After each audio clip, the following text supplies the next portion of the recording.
recently, and seeing what Nightfall's been able to do with this hero in his hands as well. So I've got faith in the boys of EG, but I feel like Team Liquid, they are coming out a little bit on top here. I want to remind everybody at home that we are here doing TI group stages, but nowhere in our contract does it say we're not allowed to be biased towards squads. So yeah, I mean, if there's any EG management that's currently watching this game, at Fluke Oz, if you guys want to send me a jersey, I'm more than happy to hype you guys up any more than you guys currently are. So I'm happy to shield. I'm very happy to shield for as well for this mid lane matchup. These Queen of Pain versus the Shadow Fiend. This feels like a classic, man. You don't get to see these kind of matchups all that often anymore. And the one thing I love about this particular matchup is there is very high kill threat between both of them. So there's never a point in time where either of them will just be cavalierly farming. We're going to see a lot of trading between the two, a lot of regen trading as well. And also, because of how tanky some of these heroes are in the side lanes, it's not too surprising to imagine that there will be a hero or two that just makes a rotation towards the mid lane to help out. So both of them also have to be playing on their toes the entire time. It's going to be exciting stuff, which is a nice change from many lanes that, let's be honest, are quite boring in the mid lane these days. Yeah, we've seen a whole lot of these farm fest right now. I think this is going to be an interesting tale between Mike and Arbet. Arbet has been coined as one of those really high-skilled mechanical mid players, but Mike has also been one of those players as well. I think he's done a really good job at proving he deserves to be in this mid lane and doing a lot of good work here for Team Liquid over the last couple of days. So it's going to be a good matchup for us to watch. And I think top lane is going to be a very volatile matchup as well. We've already seen how much damage they're able to put in on Arteezy. But if Fly is able to just give this extra bit of space to the Sven to get a few of these levels up, and then Arteezy can just fall back in towards the jungle, they're going to be okay. But Team Liquid, they're going to have a lot of kill threat early on. And it's all about if Liquid can, if EG can weather the storm from Liquid.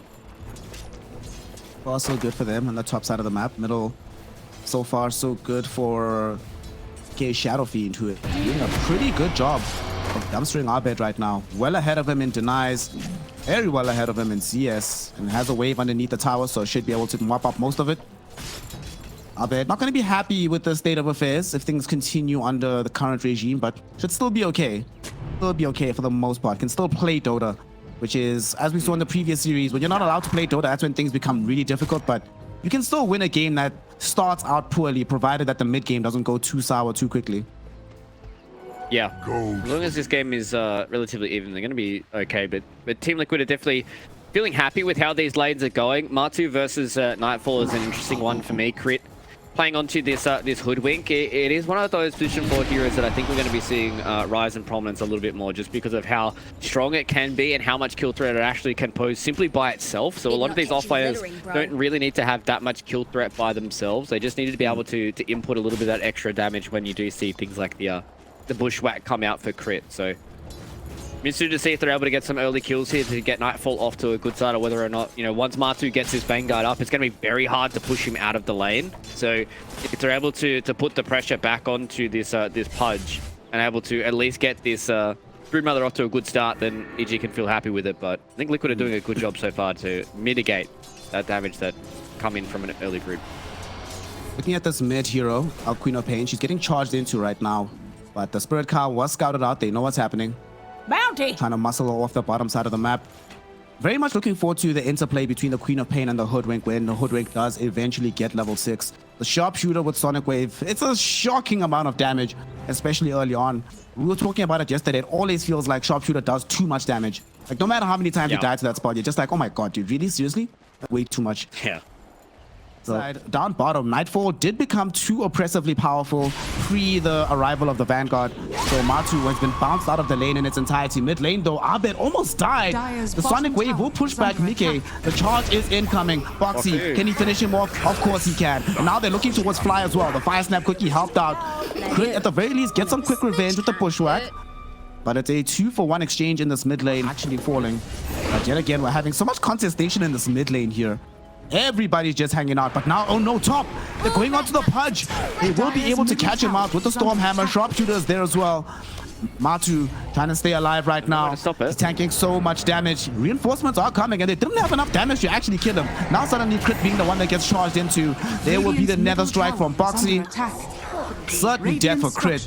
And then it's just going to be really hard for Team Liquid to try and commit to kill this Broodmother, because if you don't kill the Brood, then she's going to build up these baby spiders, and then once the baby spiders are built up, they're going to start to tear people to shreds. And if they haven't been able to kill the Broodmother at the start of the fight, then they've utilized all their damage, they've utilized all their lockdown, and then EG just walk in with the Sven, who's got the God Strength going, and same thing with Arbed, and they're going to do a lot of damage. So Liquid, they had a really good start to the game, and they had a really good idea about how they wanted to play around it, but it's just this mid-game, EG just have too many spells and too many items. Yeah, like a BKB are on the menu as well, but things outside of the regular. They're going to be things like the Sheepish side as well. So scanning. Liquid, they need to try and fight their way back in towards this game, because they're starting to fall behind a little bit too much. Got a BKB just now for Arbed. Not sure if he'll be able to use it in this fight. For now, they're going to focus all their attention towards Boxi. Also ate up most of the Morty's kisses. On the bright side, they do get to clean up the tombstone, giving some bonus gold towards Mickey. But big thing is that this tier 1 tower, 21 minutes into this game, it still stands. And Team Liquid recognize how big of a problem this is. I wonder if they'll decide to pop the ghost for this one. EG, they get charged up onto Fly. This Undying in danger. Nether Strike will be out onto him. Been silenced up, and Fly will die here. Both supports are gone. The double bash coming in from Boxi. To see a Silver Edge or something along those lines. Mark 2 has the Aghanim Scepter, deals really well with the spider babies, as we've seen. Gonna see if they can kill Mark 2 here though.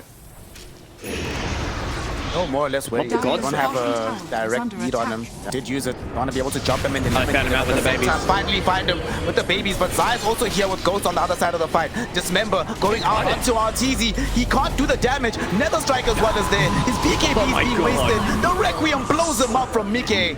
Zai does die, but his job is complete, allowing them to bring down Arteezy. And now the chase is on from the rest of Team Liquid. Charge in onto Crit. Bushwhack will prevent it from going all the way through, but Matu, he's now starting to feel himself, getting deeper into the fight. They're looking for Fly. They should be able to also kill the Hoodwink at the same time. Double kill for Matumba Man, and Nightfall and Arteezy might need to change his target prioritization, but when you catch out Matu literally by himself, shows how much damage they can do. Now with the Matu buyback, are they going to get scanned here? EG, they're staying in the pit. Staying in the pit. Morty's kisses were raining in. Arbed and Arteezy both pop BKBs to try and ensure that they can escape from this one. But Arteezy, stopped by Boxi's Nether Strike. He will still be able to blink himself out as they do bring down this Hoodwink on the far edge of the engagement. Yule's up. There's no more BKB for the A-God. He is going to be brought down. Matu saying, well, it's nice, right? In the meantime, speaking of Matu, he caught Arbed in the mid lane. We go back to Arteezy now as he gets Requiem feared into. Zai will be there with the bonus damage from the high ground. They just put low sub on Mickey. They just said, hey, buddy, just walk up the high ground and see how you're feeling. So Liquid, they're in a really good spot right now to be able to hand EG their first loss of the group stages, especially the Hex. To that time, the Hex did come out onto Boxi, but they got the dismember onto Arteezy. Yet again, the Sven being kited to hell and back. Not even allowed to go in right clicks. He got one right click off in that fight, but a Requiem destroys him yet again. Mega kill streak for the Shadow Fiend. Yule's up onto Fly. They hold him in position. They want the additional kill here, and they are going to get it. EG. But the most important thing is that Crit is indeed dead. Might have a buyback forced out of him. We've already seen the cliff force. They popped the Lincoln Sphere. They're jumping in with Arteezy, but we already have the force up. Here's the Blink Dismember. They're going back onto Matumba Man. The Sonic Wave not really going to help out from Arbed, but unfortunately the right click damage not enough just yet. We'll find a very nice Bushwhack coming in onto Insania with a huge hit from the Sharpshooter. Arbed is able to get a double kill by bringing down the Pudge, but now it's scary because Zai activates the Ghost with the BKB. He's going in. Charge coming in from Boxi. They find Arteezy. They want the damage on the Sven. On the backlines, Mickey is busy cleaning up house all by himself on the SF, and now Arteezy is finally about to fall. Zai gets a killing spree. I'm gonna get a double off the back of Fly's death as well. And that is Team Liquid, despite losing the Matumba Man Pudge, still being able to...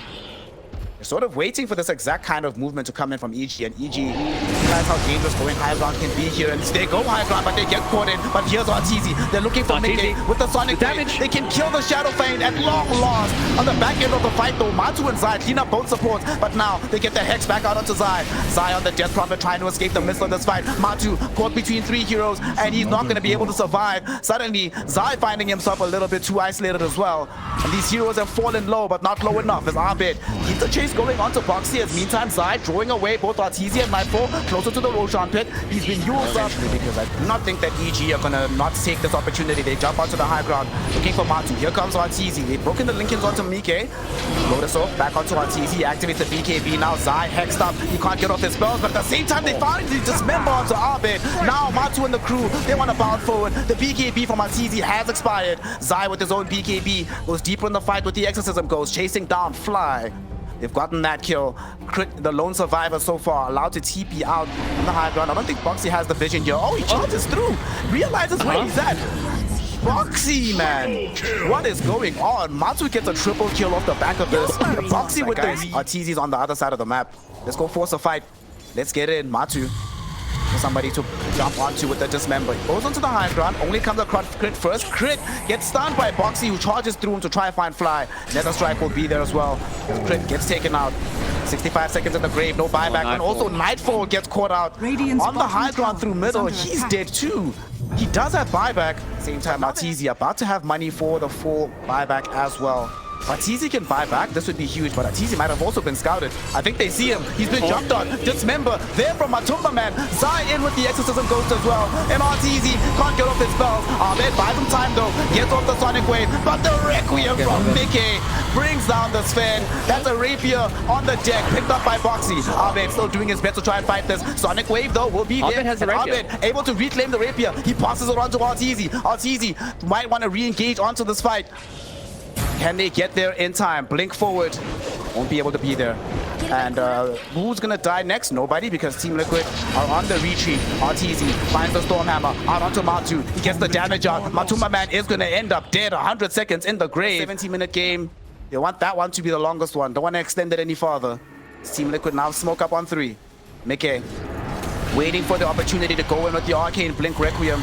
Does he have a chance yet? Arteezy scouted out in the top lane. Is Mickey going in? There's the God Strength. There's going to be the fear onto Abed, but he does get off the BKB. Charge in onto Arteezy. He will be hit by Boxi. Who activates BKB. They want to force the BKB out of Arteezy, but it's not happening just yet. In the meantime, no Fly will end up dying to the Exorcism. But just Arteezy right-clicking on the edge of the fight. Able to bring down the first life of Matu. Already killed Insania. Mickey, though, gets off the fear. Arteezy, will he survive this fight? He doesn't have the Satanic proc because he's feared and he's killed. 2 minutes in the grave, no buyback for the Aegon, as Crit cannot contend with these Exorcism Ghosts. He gets charged into by Boxi, leaving Nightfall all alone to try and defend this. Crit will buy back. Abed is just on the high ground, but EG, they see the writing on the wall. They acknowledge the power of Team Liquid, and they will suffer their first loss in the group stages as Team Liquid take game number 1 in this best of 2 series